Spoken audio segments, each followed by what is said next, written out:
यह कहानी जातक कथाओं से ली गई है। जातक कथाओं में गौतम बुद्ध के पूर्व जन्मों का विवरण है। एक बार गौतम बुद्ध कौशल राज्य में भ्रमण कर रहे थे। एक गरीब की कुटिया पर पहुंचने पर उस घर के मालिक ने उन्हें भोजन का निमंत्रण दिया। भोजन करने के पश्चात गौतम बुद्ध कुटिया के पास वाले बगीचे में टहलने लगे। अचानक उनकी नज़र एक ऐसे स्थान पर पड़ी जहां ना तो कोई पेड़ था और ना ही किसी तरह की घास ही उगी थी। पूछने पर माली ने बताया कि जब पेड़ लगाए जा रहे थे तब एक मूर्ख बालक ने पेड़ों को उखाड़ उखाड़ कर उनकी जड़ें नाप नाप कर पानी दिया था, जिससे सब पेड़ खत्म हो गए थे। गौतम बुद्ध ने हंसते हुए कहा, मूर्ख लड़के ने पहली बार ही बाग नहीं उजाड़ा, इसने पूर्व जन्म में भी ऐसा ही किया था। उन माली और घर के मालिक के पूछने पर गौतम बुद्ध ने उस लड़के के पूर्व जन्म की कथा सुनाई कि काशी के राजा बृहदत्त के राज्य में एक बार नगर में बड़ा उत्सव हो रहा था। राजा के मालिक की भी इच्छा हुई कि वह भी नगर में जाकर उत्सव देखे, लेकिन उस पर पेड़ों को पानी देने का उत्तरदायित्व था। माली दुर्लभ और सुंदर पेड़ों तथा लताओं से भरे बगीचे की रोज देखभाल किया करता था।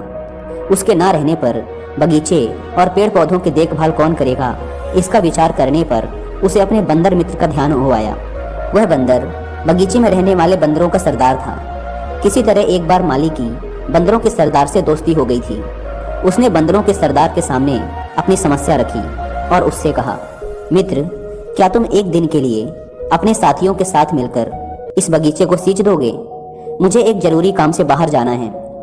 बंदरों के सरदार ने प्रसन्नता पूर्वक यह काम करने का आश्वासन दे दिया।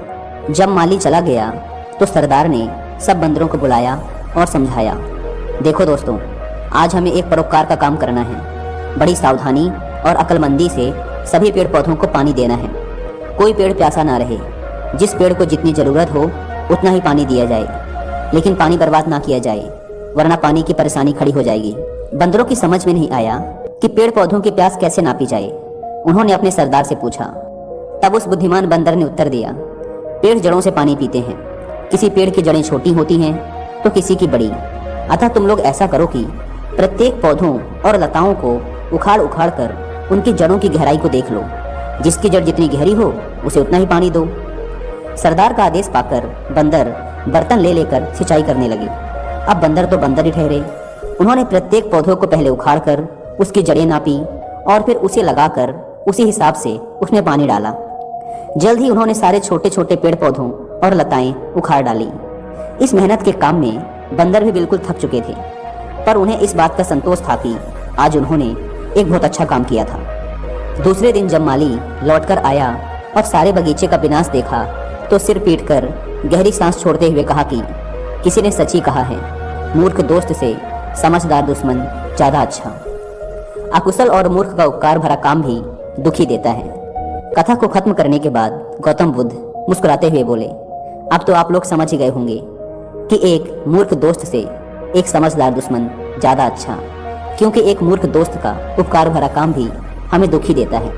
गौतम बुद्ध ने आगे कहा, इस संसार रूपी बगीचे को भी एक अच्छा जीवन जीने लायक स्थान बनाने के लिए अनगढ़ और मूर्ख व्यक्तियों की नहीं, बल्कि श्रेष्ठ चिंतन से युक्त व्यक्तित्व की ही ज़्यादा आवश्यकता है। गौतम बुद्ध कहते हैं, मन और शरीर दोनों के लिए स्वास्थ्य का रहस्य है बीते हुए कल का पछतावा मत करो, भविष्य की चिंता मत करो, बल्कि पूरी ईमानदारी के साथ वर्तमान में जियो। लेकिन हम सच में कितना वर्तमान में जीते हैं? हम वर्तमान में रह ही नहीं पाते। अगर हम वर्तमान में जी पाए तो हमारा मन और शरीर दोनों स्वस्थ हो जाएंगे और हम भविष्य की चिंता में परेशान नहीं होंगे और ना ही अपने अतीत के दुखों को लेकर रोना रोएंगे, बल्कि वर्तमान में चल रही सांसें भी हमें आनंद देंगी। एक बार एक जवान लड़का गौतम बुद्ध के पास जाता है और कहता है, बुद्ध, क्या आप मेरे एक प्रश्न का उत्तर देंगे? बुद्ध ने मुस्कुराते हुए कहा, पूछो, क्या पूछना चाहते हो? जवान लड़के ने कहा, बुद्ध, मेरे जीवन में इतने सारे दुख क्यों हैं? मैं हमेशा दुखी ही क्यों रहता हूँ? बुद्ध ने कहा, कहाँ है तुम्हारा दुख? मुझे तो नहीं दिख रहा। लड़के ने कहा, दुख तो मेरे अंदर है बुद्ध, मेरे अंदर। बुद्ध ने मुस्कुराते हुए पूछा, तुम्हें कैसे पता कि दुख तुम्हारे ही अंदर है? लड़के ने कहा, मेरे जीवन में कोई आनंद ही नहीं है। मुझे मेरे जीवन का कोई सार ही नजर नहीं आता। मैं हमेशा उदास रहता हूँ और कुछ करने का मन भी नहीं करता। बुद्ध ने कहा, सबसे पहले तुम मुझे ये बताओ कि तुम्हारे दुख का कारण क्या है? लड़के ने कहा, कारण ही तो जानने आया हूँ बुद्ध। अगर मुझे मेरे दुख का कारण पता होता तो मैं आपके पास आता ही क्यों। बुद्ध ने गंभीर होकर कहा, जब दुख तुम्हारा है तो कारण मैं कैसे बता सकता हूँ। यह सुन वह जवान लड़का थोड़ा चौंकते हुए बोला, लेकिन बुद्ध, लोग तो कहते हैं कि आप अंतर्यामी हैं, आप कुछ भी बता सकते हैं। बुद्ध ने कहा, बस यही मानसिकता ही तुम्हारे दुख का कारण है कि तुम किसी और के भरोसे बैठे हो। तुम्हें लगता है कि कोई आएगा और तुम्हारी सारी समस्याओं का समाधान कर देगा। जब हम किसी और के भरोसे बैठे रहते हैं तब हम दूसरों पर आश्रित हो जाते हैं। अगर उसने कुछ कर दिया तब तो हम खुश हो जाएंगे, और अगर नहीं किया तो दुखी हो जाते हैं। इसलिए अगर उम्मीद दूसरों से बांधोगे तो अंत में दुखी हाथ लगेगा, लेकिन अगर उम्मीद खुद से लगाओगे तो हमेशा खुश रहोगे। बुद्ध ने आगे कहा, तुम्हें लगता है कि मैं बुद्ध हूँ तो तुम्हारी सारी समस्याओं का समाधान कर दूंगा? नहीं, एकदम गलत सोच रहे हो तुम। मैं भी तुम्हारे ही जैसा हूँ, बस मैंने इस जीवन को जान लिया है, जिससे मेरे अंदर के सारे प्रश्न, सारी उलझनें समाप्त हो चुकी हैं। जिस दिन तुम्हारे अंदर भी कोई प्रश्न, कोई उलझन नहीं रह जाएगी, उस दिन तुम्हें भी किसी बुद्ध के पास जाकर ये पूछने की जरूरत नहीं पड़ेगी कि मैं दुखी क्यों हूँ। बुद्ध ने पूछा, क्या तुमने फूल को देखा है? लड़का कहता है, बुद्ध, फूल किसने नहीं देखा? फूल तो हर किसी ने देखा है। बुद्ध कहते हैं, एक फूल रात्रि में कली होता है, सुबह होने पर वो खिलता है और शाम तक मुरझा जाता है, वह गिरकर मिट्टी में मिल जाता है। अगर एक फूल पहले ही ये सोच ले कि शाम होते होते मैं मृत्यु को प्राप्त हो जाऊंगा, तो वह कभी खिल ही ना सकेगा, वह अपनी सुगंध फैला ही ना सकेगा। ठीक इसी प्रकार अगर तुम केवल अपनी समस्याओं को ही देखते हो और हर समय ये सोचते रहते हो कि मेरे जीवन में कितनी परेशानियां हैं, कितना दुख है, तो तुम हमेशा दुखी ही रहोगे। तुम कभी भी सुख को महसूस कर ही नहीं सकते, जबकि तुम्हारी जिंदगी में सैकड़ों ऐसी चीजें हैं जिनके लिए तुम अभी इसी पल खिलखिलाकर हंस सकते हो, लेकिन तुम उन चीजों को देख ही नहीं पा रहे हो, और ये है तुम्हारे दुख का सबसे बड़ा कारण। अगर तुम अपने जीवन की उन चीजों, उन परिस्थितियों को देख पाए जिनके लिए तुम खुश हो सकते हो, तो जीवन को देखने का तुम्हारा नजरिया ही बदल जाएगा, और फिर तुम जीवन को जान पाओगे और अपने जीवन में खुशी को महसूस कर पाओगे। अभी तुम्हारे जीवन में चाहे जितने भी दुख हों, अगर तुम चाहो तो वहां से बाहर आ सकते हो, और चाहो तो उसमें और अंदर जा सकते हो। सब कुछ तुम्हारे ही हाथों में है। कोई तुम्हारे लिए कुछ नहीं कर सकता, कोई भी तुम्हारी सहायता नहीं कर सकता। जो भी करना है तुम्हें खुद ही करना है। मैं केवल तुम्हें रास्ता दिखा सकता हूँ, उस पर चलना या ना चलना पूरी तरीके से तुम्हारे ऊपर है। लड़के ने कहा, बुद्ध, लेकिन कोई तो ऐसा रास्ता होगा जिस पर चलकर कोई भी इंसान हमेशा के लिए इन दुखों के चक्र से बाहर आ सकता है। बुद्ध ने कहा, इंसान सबसे ज्यादा दुखी होता है अपने खुद के विचारों से। जब इंसान अपने बीते हुए कल के बारे में सोचकर पछताता रहता है और अपने आने वाले कल की चिंता करता रहता है, तब वह दुखों से घिर जाता है। हमेशा के लिए चिंता से बाहर आने का एकमात्र तरीका है पूरी ईमानदारी के साथ वर्तमान में जीना। जिस इंसान ने वर्तमान में जीना सीख लिया, उसे कोई चिंता, कोई दुख छू भी नहीं सकता। और कहते हैं, अगर अभी इसी वक्त तुम्हारी मृत्यु तुम्हारे सामने आ जाए तो तुम्हारी सारी समस्याएं तुम्हें रेत के एक कण से भी छोटी लगने लगेंगी। लड़के ने कहा, बुद्ध, बात तो आप सही कह रहे हैं, लेकिन मैं अभी मरना नहीं चाहता। बुद्ध ने कहा, यह भी एक बड़ी समस्या है कि तुम अपनी इच्छा के अनुसार मरना चाहते हो। इस दुनिया में हर इंसान यही सोचता है कि मैं अभी बहुत साल जीऊंगा, मैं अपनी पूरी जिंदगी जीकर मरूंगा। जो भी दुर्घटना हो रही है, कम समय में मृत्यु आ रही है, वो सिर्फ दूसरों के लिए है, मेरे लिए नहीं। मुझे तो अभी मौत आएगी ही नहीं। और हर इंसान यही सोचता है कि मृत्यु तो दूसरों के लिए है, लेकिन क्या मृत्यु भी कोई ऐसी चीज है जो किसी की चाहत से आए? वो तो बस आती है, उसे तो बस स्वीकार किया जा सकता है। अगर हर इंसान ये स्वीकार कर ले कि वो अभी इसी वक्त भी मर सकता है, तो उसके जीवन की आलस्य, दुख, चिंता, परेशानियां सब खत्म हो जाएंगी। क्योंकि जो इंसान ये मान लेता है कि उसे कभी भी मौत आ सकती है, तो फिर वो अपने अमूल्य जीवन का एक भी पल व्यर्थ में चिंता करने व पश्चाताप करने में नहीं बिताता। फिर वह अपने एक एक पल को जीवंतता के साथ जीना चाहता है, क्योंकि ये सत्य उसके अंदर तक उतर जाता है कि ये पल दोबारा मिले ना मिले। अगर हम ध्यान से देखें तो हमारी ये जिंदगी बहुत छोटी है। इसमें चिंता, द्वेष, पश्चाताप, आलस्य आदि करने का समय ही नहीं, लेकिन हम फिर भी करते हैं, क्योंकि हमें लगता है कि हमारी जिंदगी बहुत बड़ी है। हम कभी भी जिंदगी की सूक्ष्मता का आभास नहीं कर पाते और अपना जीवन यूं ही अपने द्वारा बनाए दुखों में जीते चले जाते हैं। और फिर जब अंत समय नजदीक आ जाता है तो लगता है कि अभी तो जिंदगी में कुछ किया ही नहीं। पूरी जिंदगी बस यूं ही आलस्य, चिंता और दुख में गुजार दी। और ऐसा पश्चाताप करने वाले ये वही लोग होते हैं जो पहले सोचते थे कि हमारा जीवन बहुत लंबा है। इसलिए अगर तुम ये समझ पाए कि मृत्यु निश्चित है और ये कभी भी आ सकती है और जीवन में सुख दुख तो आते जाते रहते हैं, तो तुम इस जीवन को बड़ी स्थिरता के साथ जी सकोगे। और जब तुम अपने जीवन में मानसिक स्थिरता प्राप्त कर लोगे, तभी तुम जान पाओगे कि तुम्हारे दुख की असली वजह क्या है। मेरे ये वचन केवल तुम्हें दिशा दिखा सकते हैं। अगर तुम ये सोच रहे हो कि केवल मेरे शब्दों मात्र से ही तुम्हारे दुख खत्म हो जाएंगे, तो यह संभव नहीं है। मैं केवल तुम्हें रास्ता बता सकता हूँ, उस पर चलना तुम्हारा काम है।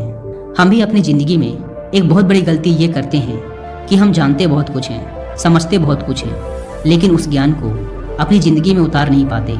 और यही सबसे बड़ा कारण है हमारी जिंदगी में बदलाव न आने का। इसलिए अगर हम अपनी जिंदगी में बदलाव लाना चाहते हैं, तो हमें अपने आसपास उन कारणों को देखना शुरू करना होगा जिसके लिए हम खुश हो सकते हैं। हमें अपनी जिंदगी में सुख को देखना होगा। ज़्यादातर लोग केवल अपनी जिंदगी की परेशानियों पर ध्यान देते हैं। वो उन चीज़ों को देख ही नहीं पाते जो उनके पास हैं। हर इंसान के पास ऐसा कुछ न कुछ जरूर होता है जिसे पाना किसी दूसरे का सपना होता है, लेकिन हम केवल उस चीज़ के बारे में सोच सोच कर दुखी होते रहते हैं जो हमारे पास नहीं है। इसलिए अगर हम खुश रहना चाहते हैं, तो हमें आज से अपने जीवन की उन चीज़ों पर ध्यान देना है जो हमारे पास हैं, जो हमें सुख देती हैं। और ये हमें आज इसी पल से शुरू करना होगा। जब हम अपने जीवन के सुख को देखना शुरू कर देंगे, तो हम पाएंगे कि जीवन में केवल दुख ही नहीं, सुख भी हैं। और जब हम सुख और दुख दोनों को देख पाएंगे, तो हम पाएंगे कि सुख ना हमें बहुत अधिक खुश कर सकता और ना ही दुख हमें बहुत अधिक दुखी कर सकता। और तब हम सुख और दुख से ऊपर उठ पाएंगे, और तब हम महसूस कर पाएंगे कि असल में वास्तविकता कुछ और ही है। गौतम। एक बार की बात है, तथागत गौतम बुद्ध अपने कुछ शिष्यों के साथ एक गांव से गुजर रहे थे। तभी उन्होंने देखा कि वहां से कुछ दूरी पर पेड़ के नीचे एक वृद्ध व्यक्ति बैठा हुआ है। वह पहले जोर जोर से हंसता और फिर अचानक ही रोने लग जाता। बुद्ध के साथ ही उनके शिष्यों ने भी ये सब देखा। जब बुद्ध उस व्यक्ति के पास पहुंचे, तो वह वृद्ध व्यक्ति उन्हें देखकर जोर जोर से रोने लगा और बुद्ध के चरणों में गिरकर कहने लगा, बुद्ध, आप जो कुछ भी कहते हैं वो सब सत्य है, लेकिन मैं ही आपकी बातों को नहीं समझ पाया और आपका विरोध करता रहा, आपका अपमान करता रहा। उस वृद्ध व्यक्ति की आंखों से लगातार आंसू निकल रहे थे। बुद्ध ने उसके आंसू पोंछे और उसकी तरफ थोड़ी देर तक ध्यान से देखा। उसके बाद बुद्ध ने अपनी झोली में से कुछ भोजन निकाला और उस बूढ़े व्यक्ति को खाने के लिए दे दिया। वह व्यक्ति बहुत भूखा था। उसने उस भोजन को खाया और पानी पिया, लेकिन भोजन के हर निवाले के साथ वह कभी हंसता और कभी रोता। बुद्ध के शिष्यों को वह बूढ़ा इंसान पागल प्रतीत हो रहा था। शिष्यों ने बुद्ध से पूछा, तथागत, ये वृद्ध व्यक्ति कौन है? क्या इनका दिमागी संतुलन ठीक नहीं है? हमें तो ये इंसान पागल मालूम पड़ता है। बुद्ध ने कहा, नहीं, यह इंसान पागल नहीं है, बल्कि इसे ज्ञान की प्राप्ति हुई है।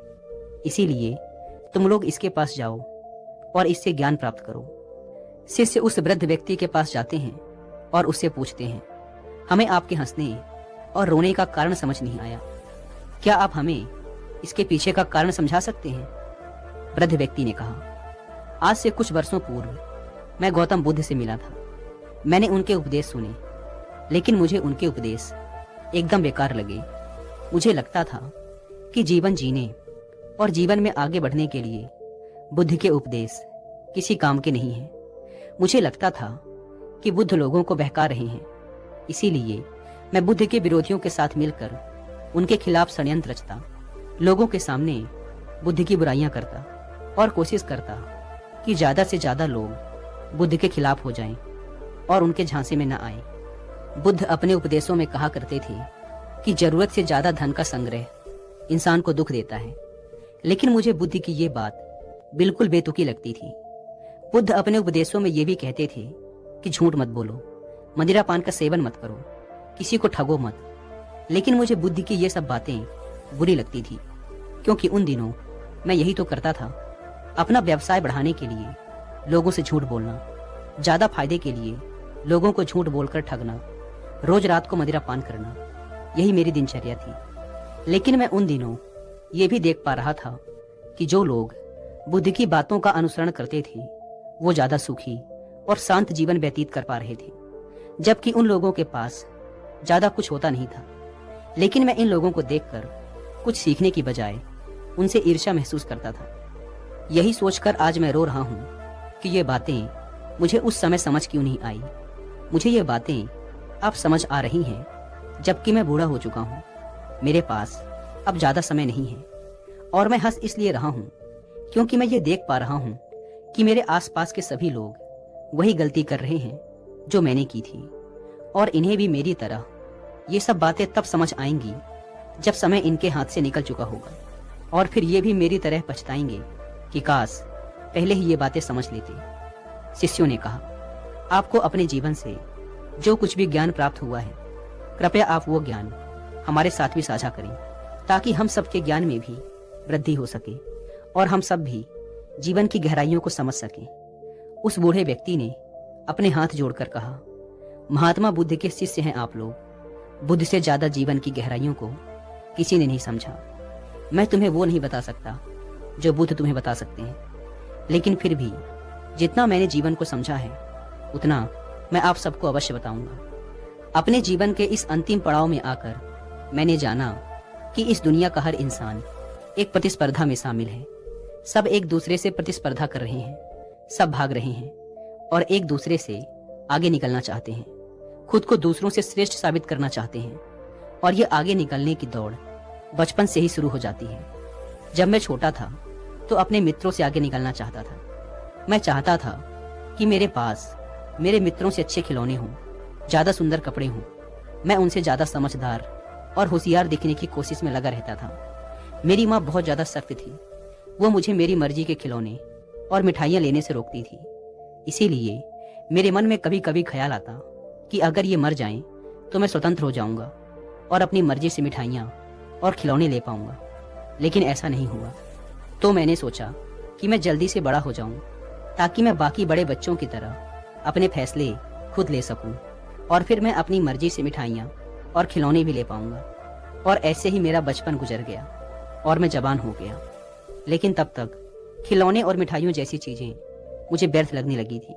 लेकिन अब नए तरीके की प्रतिस्पर्धा शुरू हो चुकी थी। मैं अपने मित्रों और रिश्तेदारों से ज्यादा धन कमाना चाहता था ताकि मैं उन्हें दिखा सकूं कि मैं उन सब से ज्यादा काबिल हूं। मैं उन सब से अच्छा घर बनाना चाहता था, सबसे अच्छे कपड़े पहनना चाहता था ताकि सभी लोग मेरा सम्मान करें और मुझे इज्जत दें। इसके लिए मैंने लोगों से झूठ बोला, लोगों के खिलाफ षड्यंत्र रचे, उन्हें ठगा। लेकिन उस समय मुझे यह सब सही लगता था। मैं सोचता था कि केवल इसी तरीके से ही जीवन में आगे बढ़ा जा सकता है और बहुत सा धन कमाया जा सकता है। फिर कुछ समय पश्चात मेरे माता पिता ने मेरा विवाह कर दिया। मेरी पत्नी बहुत सुंदर थी। वो मेरा बहुत ख्याल रखती थी। मुझे उसकी हर बात अच्छी लगती थी। लेकिन बहुत सालों तक हमारे कोई संतान नहीं हुई। मुझे इस बात की चिंता सताने लगी कि मेरे बुढ़ापे का सहारा कौन बनेगा। जब मैं अपने मित्रों के घरों पर उनके बच्चों को हंसता खिलखिलाता देखता तो मुझे उनसे ईर्ष्या होती और सोचता कि मेरे घर भी बच्चों की ऐसी ही किलकारियां गूंजनी चाहिए। और बहुत ही जल्द भगवान ने हमारी सुन ली और मैं एक पुत्र का पिता बना। उस दिन मैं बहुत खुश था। मुझे लगने लगा कि अब मुझे सब कुछ मिल गया, मुझे और कुछ नहीं चाहिए। लेकिन बहुत ही जल्द मेरे मन में ख्याल आने लगा कि अगर मेरे 2 पुत्र हों तो मेरा जीवन और भी आसान हो जाएगा। और इस बार भी भगवान ने मेरी सुन ली और मैं दूसरे पुत्र का पिता बना। मैंने अपने पिता के व्यापार को बहुत आगे तक बढ़ाया। एक दिन मेरी पत्नी ने मुझसे कहा, तुम्हारे पिता ने तो सिर्फ इस व्यापार को शुरू किया था, इसे बड़ा तो तुमने ही बनाया है, सारी मेहनत तुम्हारी ही है। और वैसे भी अब तुम्हारे माता पिता बूढ़े हो चुके हैं, उन्हें व्यापार को तुम्हारे हाथों देकर चारों धाम की यात्रा पर निकल जाना चाहिए। मुझे भी ये बात ठीक लगी। मैंने इस बारे में अपने पिता से बात की, लेकिन उन्होंने साफ मना कर दिया। मुझे अपने पिता पर बहुत क्रोध आया और उस दिन के बाद मुझे अपने पिता की हर बात बुरी लगने लगी। मुझे व्यापार में कुछ भी करने से पहले उनसे पूछना पड़ता था। ये बात मुझे बहुत खराब लगती थी। अब मैं स्वतंत्र होना चाहता था, घर और व्यापार के सारे निर्णय खुद ही लेना चाहता था। और बहुत ही जल्द ईश्वर ने मेरी ये बात भी सुन ली। अचानक ही मेरे पिता बहुत बीमार पड़ गए। मुझे लगने लगा कि अब मेरे पिता बहुत ही जल्द इस दुनिया को अलविदा बोल देंगे। मुझे इस बात से दुखी होना चाहिए था, लेकिन मैं कहीं ना कहीं अंदर से खुश था कि अब मुझे टोकने वाला कोई नहीं होगा। मैं सारे निर्णय अपनी मर्जी से कर सकूंगा। मेरे पिता की हालत बहुत ज़्यादा खराब होने लगी, यहाँ तक कि वो अब बोल भी नहीं पा रहे थे। वैद्य ने कहा कि अब इनके पास बहुत ही कम समय है। मित्रों और रिश्तेदारों को खबर कर दो कि आखिरी बार आकर इनसे मिल लें। सारे मित्र और रिश्तेदार एक एक कर पिताजी को देखकर जाने लगे। 1 सप्ताह से ज्यादा का समय हो चुका था। मेरे पिता की हालत बेहद ही खराब थी। तभी मेरी पत्नी ने पीछे से आकर मुझसे कहा, अब सब तो इनको देखकर जा चुके हैं, फिर अभी तक ये जिंदा क्यों हैं? ये मरते क्यों नहीं? मुझे भी मेरी पत्नी की बात सही लगी कि अब तो इन्हें मर ही जाना चाहिए। कम से कम ये अपने दुख से छुटकारा तो पा लेंगे। अगली सुबह जब मैं सोकर उठा और अपने पिता के कमरे में गया तो पाया कि मेरे पिता का देहांत हो चुका था। मेरी माता उनके सिर के पास बैठी रो रही थी। उस समय मुझे भी बहुत दुख लगा। मेरे पिता के साथ बिताए मेरे सभी अच्छे पल एक बार मेरी आंखों के सामने से घूम गए। मैं भी अपनी माँ के साथ जोर जोर से रोने लगा। फिर मैंने निर्णय किया कि मैं अपने पिता की अंतिम यात्रा बहुत ही धूमधाम से निकालूंगा, ताकि सभी लोग ये देख सकें कि मैं अपने पिता से कितना प्रेम करता था। और मैंने ऐसा ही किया। मैंने बहुत भव्य तरीके से अपने पिता की अंतिम यात्रा निकाली। लोग बड़े अचंभित थे। आज से पहले उन्होंने इतनी भव्य यात्रा कभी नहीं देखी थी। वे मेरी तारीफें कर रहे थे और मैं ये सब देखकर अंदर ही अंदर बहुत गर्व महसूस कर रहा था कि लोगों की नजरों में मेरा सम्मान और बढ़ गया है। फिर उसके बाद पूरे व्यापार पर मेरा पूर्ण नियंत्रण हो गया। मैं अपनी मर्जी से हर निर्णय लेने लगा। मैंने अपने व्यापार को खूब आगे बढ़ाया। उसके लिए मैंने जो कुछ भी हो सकता था सब कुछ किया। धन के प्रति मेरी हवस और बढ़ती जा रही थी। कुछ ही सालों में मैं अपने नगर का सबसे अमीर व्यापारी बन गया। अब तक मेरे दोनों बेटे भी जवान हो चुके थे।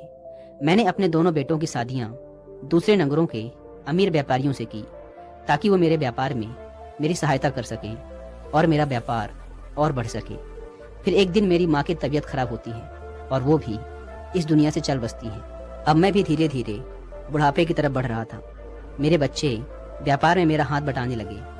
फिर अचानक कुछ सालों बाद मेरी पत्नी का देहांत हो गया। उस दिन मुझे किसी के जाने का दुख हुआ। मैं एकदम अकेला सा महसूस करने लगा और उदास रहने लगा। फिर किसी ने मुझे बुद्ध के बारे में बताया। मैं बुद्ध के पास गया और उनके प्रवचन सुने, लेकिन उनके उपदेश मेरी सोच के एकदम खिलाफ थे। मैं उनकी बातों से बिल्कुल भी सहमत नहीं था। मेरी तरह और भी वहाँ बहुत से लोग थे जो बुद्ध की बातों से सहमत नहीं थे। इसीलिए हम लोगों ने मिलकर बुद्ध के खिलाफ बोलना शुरू कर दिया। फिर ऐसे ही कुछ साल और गुजर गए। मैं अपने पुत्रों के साथ व्यापार को आगे बढ़ाता रहा, लेकिन अब दिनों दिन मेरा शरीर कमजोर होता जा रहा था, स्वास्थ्य खराब होता जा रहा था। इसीलिए अब ज्यादातर व्यापार पुत्र ही संभाल रहे थे। फिर एक दिन मेरी हालत कुछ ज्यादा ही खराब हो गई। मैंने अपने इलाज में बड़े से बड़े वैद्य को लगाया, लेकिन कोई परिणाम नहीं निकला। मेरी हालत दिनों दिन खराब होती जा रही थी। फिर एक दिन मेरा बड़ा पुत्र मेरे पास आता है और कहता है, पिताजी, अब आप बूढ़े हो चुके हैं, आपकी तबीयत भी अब ठीक नहीं रहती, इसीलिए अब आप पूरा व्यापार मेरे ऊपर छोड़ दें। मैं उसे संभाल लूंगा और छोटे भाई की भी आप चिंता ना करें, मैं उसे भी संभाल लूंगा। यह सुन मैंने कहा, अभी मैं सिर्फ बीमार हूँ, मरा नहीं। मैं कुछ ही दिनों में फिर से स्वस्थ हो जाऊंगा। मेरा बड़ा बेटा चला गया। उसके जाने के बाद छोटा बेटा आया और बोला, पिताजी, आप पूरा व्यापार मेरे हाथों में सौंप दें, मैं उसे आपकी ही तरह आगे बढ़ाऊंगा। आप तो जानते ही हैं कि बड़े भैया नशा करते हैं, इसीलिए व्यापार को चलाना और उसे आगे बढ़ाना उनके बस की बात नहीं है। आप सारा व्यापार मेरे नाम कर दीजिए। मैंने कहा, पुत्र, मैं अभी सिर्फ बीमार हुआ हूँ, कुछ ही दिनों में मैं फिर से स्वस्थ हो जाऊंगा। यह सुन वह भी वहां से चला गया। लेकिन मेरी हालत कुछ ज्यादा ही खराब होती जा रही थी। वैद्य ने कह दिया कि अब मेरे पास ज्यादा वक्त नहीं है, इसीलिए सभी मित्रों और रिश्तेदारों को मिलने के लिए बुला लो। यह सुन मेरे पुत्र और मेरी बहुएं रोने लगी। मेरे पुत्र रिश्तेदारों और मित्रों को पत्र लिखने लगे कि वो आखिरी बार आकर मुझे देख लें। मैं पड़ा पड़ा सब कुछ देख रहा था। मैं अभी जिंदा था, लेकिन मेरी मौत का तमाशा मेरी ही आंखों के सामने चल रहा था और मैं कुछ भी नहीं कर पा रहा था। आज पहली बार मुझे मेरे पिता की बेबसी का एहसास हुआ। धीरे धीरे सारे रिश्तेदार मुझे देखने आने लगे। वे मेरे पास बैठकर रोते और कहते, आपके बिना हमारा काम कैसे चलेगा। मैं सोचता, अभी तो मैं जीवित हूँ, ये अभी से मुझे मार क्यों रहे हैं। उन्हें मेरे मरने का दुख नहीं था, उन्हें इस बात का दुख था कि मेरे मरने के बाद उनका काम कैसे चलेगा। सब स्वार्थी हैं और अब तो मेरे पुत्र मेरे सामने ही संपत्ति और व्यापार को लेकर लड़ने लगे थे और इस लड़ाई में उनकी पत्नियां भी उनका साथ दे रही थी। आज जिंदगी में पहली बार मुझे महसूस हुआ कि पूरी जिंदगी बर्बाद करके मैंने जो धन कमाया वो किसी काम का नहीं। वो धन मेरी जिंदगी नहीं बचा सकता, मुझे ठीक नहीं कर सकता, और यही धन मेरे पुत्रों के बीच नफरत का कारण भी बन रहा है। जिस धन के पीछे मैं बचपन से लेकर आज तक भागता रहा, इसको कमाने के लिए ना जाने कितनों से झूठ बोला, कितनों को ठगा और कितनों के घर बर्बाद कर दिए, सिर्फ इसलिए ताकि यह सब एक दिन यहीं पड़ा रह जाए। काश मुझे ये बात उस दिन समझ आ जाती जिस दिन मेरे पिता बिस्तर पर पड़े हुए थे, तो मैं अपने जीवन को एक नई दिशा दे सकता था। ऐसे ऐसे काम कर सकता था कि लोग मुझे मरने के बाद भी याद रखते, क्योंकि तब मेरे पास समय, ऊर्जा और पैसा तीनों थे। लेकिन अब जब ये बात समझ आई तब तक बहुत देर हो चुकी थी। मैंने अपने दोनों पुत्रों को अपने पास बुलाकर पूछा, तुम मेरी अंतिम यात्रा कैसे निकालोगे। बड़े पुत्र ने कहा, पिताजी, अगर आप सारा व्यापार मेरे नाम कर देते हैं तो मैं आपकी अंतिम यात्रा बहुत ही भव्य तरीके से निकालूंगा, ऐसे कि इस नगर के सारे लोग देखते रह जाएंगे और समझ पाएंगे कि आप यूं ही इस नगर के सबसे अमीर इंसान नहीं थे। तभी दूसरे बेटे ने कहा, पिताजी, अगर आप सारा व्यापार मुझे सौंप के जाते हैं तो मैं आपकी अंतिम यात्रा ऐसे निकालूंगा जैसे आज तक किसी राजा महाराजा की भी नहीं निकली होगी। लोग आपकी अंतिम यात्रा को सालों तक याद रखेंगे। बस आप सारा व्यापार मेरे नाम कर दीजिए। और इतना कहकर दोनों पुत्र आपस में लड़ने लगे। फिर उनकी पत्नियां भी अपने अपने पतियों के साथ इस लड़ाई में उलझ गई और मैं पड़ा पड़ा सोचता रहा, ये सब कुछ मैंने बनाया, अपनी मेहनत अपने हाथों से बनाया, और आज ये सब कुछ छूट रहा है। मेरी बनाई हुई संपत्ति के द्वारा ही मेरा सौदा किया जा रहा है। मैं अब तक इस घमंड में रहता था कि मैंने सबसे सफल जीवन जिया है, लेकिन उस दिन महसूस हुआ कि अभी तो जीना शुरू भी नहीं किया था और अंतिम समय आ गया। सारा जीवन बस यूं ही भागा दौड़ी में गंवा दिया। मैंने कितने लोगों को मरते देखा, अपने पिता को, अपनी माँ को, अपनी बीबी को, अपने मित्रों को। सबकी यात्रा उस शमशान में जाकर खत्म हो जाती है। मैं भी सभी के साथ यहाँ पर आया, पर कभी यह नहीं महसूस कर पाया कि एक दिन मुझे भी यहाँ पर लाया जाएगा। पता नहीं किस चीज में उलझ गया, बचपन से उलझा तो बुढ़ापे तक उलझा ही रहा। अब जाकर कुछ समझ आया तो अब समय ही नहीं, सब कुछ हाथ से रेत की तरह फिसल गया, बस पश्चाताप रह गया। इतना कहकर वह वृद्ध व्यक्ति चुप हो गया और बुद्ध के पास आकर बोला, मैंने अपना पूरा जीवन नष्ट कर दिया, क्या इन बचे हुए दिनों के लिए मुझे आपसे कुछ मिल सकता है। बुद्ध ने कहा, अपने जीवन का एक बहुत बड़ा हिस्सा भले ही तुमने अज्ञानता में गुजार दिया हो, लेकिन ज्ञान का एक क्षण भी बहुत बड़ा होता है। तुम्हारे पास अब जो समय है वो ज्ञान से पूर्ण है, इसीलिए अब बचे हुए क्षणों में तुम्हें जो कुछ भी मिले, सांसें या मृत्यु, उसे सहर्ष स्वीकार करो। बचे हुए जीवन को पूर्णता के साथ देखो। जो बीत गया उसके लिए पश्चाताप मत करो। पूरी तरह से वर्तमान के हर पल को जियो, वर्तमान में केंद्रित हो जाओ और जो तुम्हें मिल रहा है उसे स्वीकार करो। जितना रहस्य जीवन में है उससे कहीं ज्यादा रहस्य मृत्यु में है। जितनी खुशी जीवन नहीं दे सकता उससे ज्यादा खुशी मृत्यु दे सकती है। बस तुम पूरे होश पूर्वक इसे देखना, बचे हुए जीवन के एक एक क्षण को देखना। बीते हुए कल का पश्चाताप मत करना, भविष्य की चिंता मत करना। केवल इस पल के साथ, इस क्षण के साथ एक हो जाना। फिर जो जागृति, जो ज्ञान तुम्हारे अंदर आएगा अंतिम क्षणों में, वही तुम्हारी सहायता करेगा।